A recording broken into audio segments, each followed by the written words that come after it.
স্বপ্ন তো আছে, কিন্তু ফ্যামিলির কারণে হয়তো বা হয় না, কারণ আমার ফ্যামিলিটা অনেক মধ্যবিত্ত। এই জায়গা থেকে এখানে আসছি, আমার মা থাকতে পারে না, সারাদিন আমাকে ফোন দিয়ে বলে বাবা বাসায় আয়।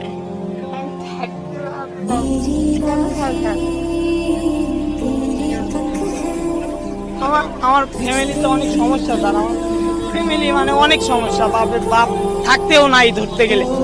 আমার বাবা বিবাহিত, বিয়ে করছে আরেকটা জায়গায়, সেই জায়গায় ওই মায়ের বউকে নিয়ে থাকে, আমাদের কোনো গাইড করে না। এই কারণে আমার ফ্যামিলিতে অনেক সমস্যা।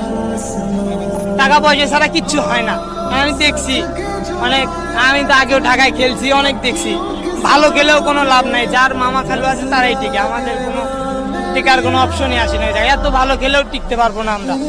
গেলে ধরেন প্রথম রাউন্ডে টিকে, কিন্তু পরে যাওয়া বলে এই সমস্যা ওই সমস্যা, নেয় না।